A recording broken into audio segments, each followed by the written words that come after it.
The next step is to actually form the camellias on top of the cake.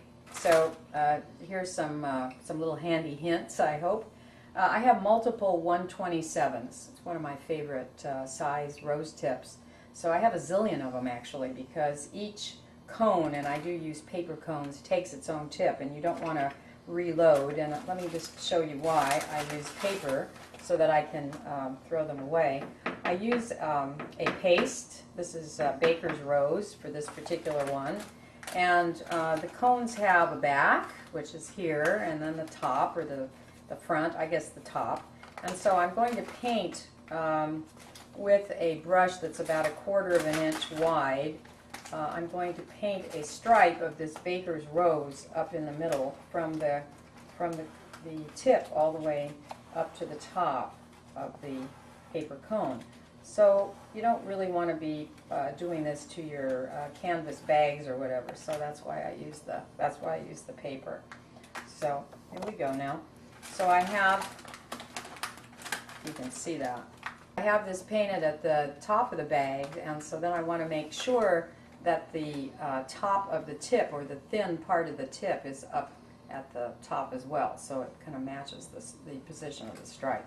Okay, so now I'm going to load the whipped cream in here, and there we go. You don't want this too full. I fold this, and so we're ready to form the flowers. So in slow motion, I start off at a 45. I'm going to make multiple petals. First, I'm going to do all of the first row of petals first, and then I'm going to build the flowers.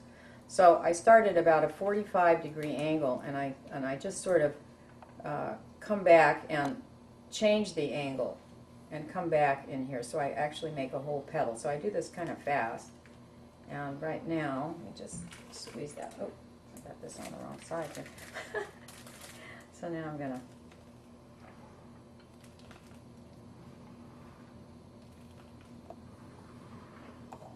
we don't show any striping yet, but we will. So again, 45, and then just turn and come back. Now we're starting to see some striping. Come back. Come back. So, again, like that. And I like them hanging over the edge and so forth, overlapping. So again, 45, and then just come back to form a whole petal. These are coming out exceptionally well. So, you know, there's all kinds of varieties of camellias, and this one I was just sort of inspired by one I saw that had dark stripes on it. So I want to squeeze this, and I'm noticing that it's getting darker, which is great. So I want to balance that. So I'm coming back over to this other side so that it's not all dark in on one side, and doing this again. So I can get all of this. And notice that this is not falling off because, again, it's the stabilized cream. So now I'm going to see if I can get one more and then squeeze it like that. Now I have to load another cone, which I like to load them as I need them, because I don't want the cream to start softening in the bags, because, again, the bags are not totally oblivious to water, which of course is in the cream. So I kind of do it one by one. So I'll be right back. Okay, so we're continuing, and we have a new bag. I sort of squeeze to get things started, and it's so pretty to have the different shades. Now, whipped cream, I like to pair this icing with cakes that are foam cakes, such as angel food, or sponge, or, you know, a genoise or something like that. Also, this icing is gorgeous on top of a cheesecake.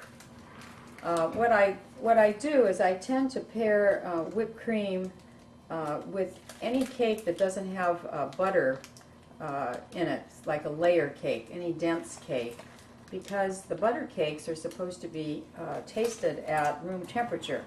And by the time that happens, your whipped cream may spoil. So, okay, now I'm going to, again, move on. Load another cone.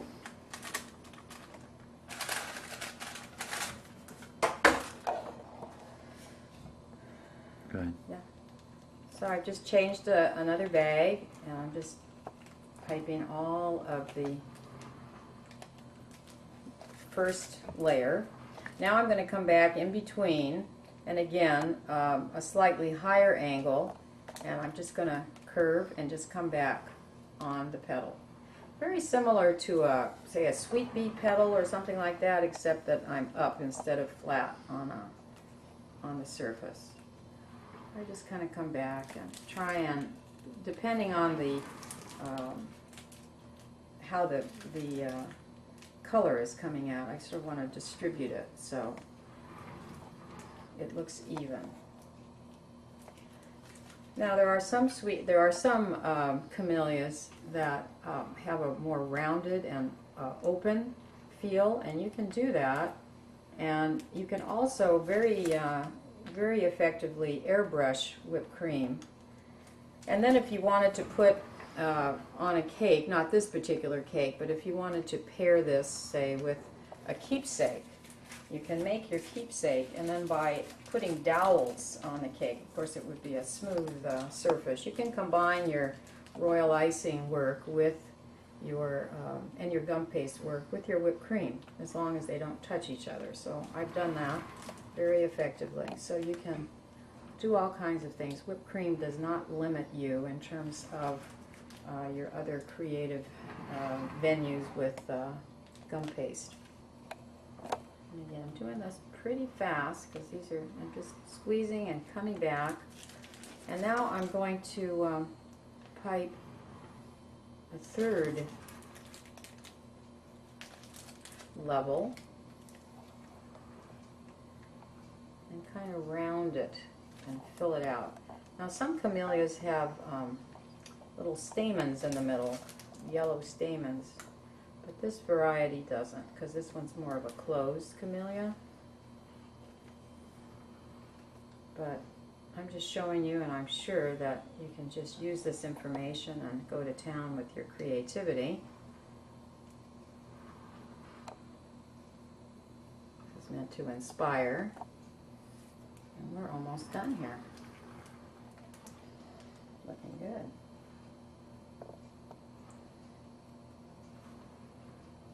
Just filling that in. Okay. So again, I went from the outside to the inside. And so we have that ready. And so now we're going to add our camellia leaves, because it is so beautiful, the contrast of the cream to, you know, and even pairing whipped cream, a plainer variety, a plainer design with real flowers is also very popular. But this just really makes these pop. So I'm putting these real camellia leaves in various positions around the edge. You don't want too many, but you want to vary them. Vary the position here.